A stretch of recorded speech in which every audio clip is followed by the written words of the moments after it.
Կառավարությունը հոկտեմբերի 16-ին նիստում որոշում կայացրեց, որով պարզեցվում է հայտարարագիր լրացնելը։ Ըստ այդմ, Հայաստանում հայտարարագրերը կնախալրացվեն ՊԵԿ-ի կողմից եւ հայտարարատուները կունենան բավականին երկար ժամանակ մուտք գործելու ՊԵԿ համակարգ, ստուգելու հայտարարագրի ամբողջականությունն ու ճշտությունը եւ ըստ այդմ կատարելու համապատասխան փոփոխություններ։ Հայաստանի ֆինանսների նախարարի տեղակալ Արման Պողոսյանը նշել է, որ Հայաստանի հարկային օրենսգրքում նախատեսված փոփոխությունները նախաձեռնել է ՔՊ-ն, որի նպատակը եկամուտների հայտարարագրման համակարգի պարզեցումն ու հետագա բարելավումն է։ Եթե հայտարարագրում չկա փոփոխություններ կատարելու անհրաժեշտություն, ապա հայտարարագիր ներկայացնելու վերջնաժամկետին, որը կանոնի համաձայն հաշվետու տարվա հաջորդող տարվա հուլիսի 1-ն է, հայտարարագիրը կհամարվի լրացված։ Ի դեպ, այս եւ եկող տարվա անցումային շրջանի համար ունենք բավականին շատ ժամանակահատված, դա նոյեմբերի 1-ն է։ Միաժամանակ վարչական իրավախախտումների մասին Հայաստանի օրենսգրքից կհանվի հայտարարագիրը սահմանված ժամկետում չներկայացնելու դեպքում նախատեսված պատասխանատվության միջոցը, որը առաջին դեպքում նախազգուշացում էր, ապա տուգանք, հայտարարել է նախարարի տեղակալը։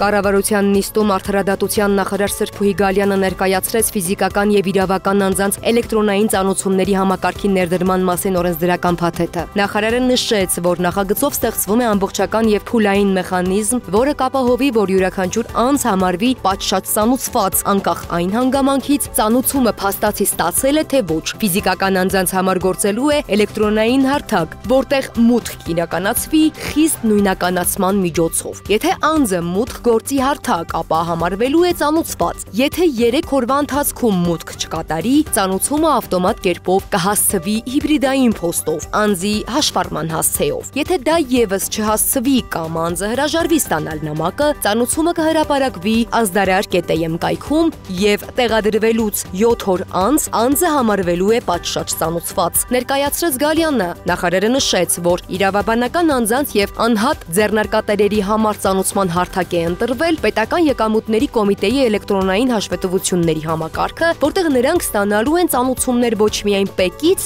այլ նաև այլ պետական մարմիններից։ Նախագծով նախատեսվում է, որ ծանուցումների համակարգը կգործի 2026 թվականի հունվարի 1-ից, իսկ դրա տեխնիկական մանրամասները, պաշտոնական հարթակները, էլեկտրոնային հասցեները եւ մեխանիզմները սահմանվելու են կառավարության որոշմամբ։ Ինչպես հայտնել է քննչական կոմիտեն, հատկապես կարևոր գործերի քննության գլխավոր վարչության կիբերհանցագործությունների եւ բարձր տեխնոլոգիաների ոլորտում կատարված հանցագործությունների քննության վարչությունում իրականացվում է զանգերի կենտրոնի կողմից առանձնապես խոշոր չափերով համակարգչային հափշտակություն եւ փողերի լվացում կատարելու դեպքի վերաբերյալ նախաձեռնված քրեական վարույթի նախաքննությունը։ Քրեական վարույթի նախաքննության ընթացքում 16 անձի նկատմամբ հարուցվել է հանրային քրեական հետապնդում, քրեական օրենսգրքի 318-րդ հոդվածի առաջին մասով հանցավոր կազմակերպություն ստեղծելը կամ ղեկավարելը, 257-րդ հոդվածի 3-րդ մասի առաջին եւ 3-րդ կետով հանցավոր կազմակերպության կողմից առանձնապես խոշոր չափերով կատարված համակարգչային հափշտակությունը, 319-րդ հոդվածի առաջին մասով հանցավոր կազմակերպության մասնակցելը, 296-րդ հոդվածի 3-րդ մասի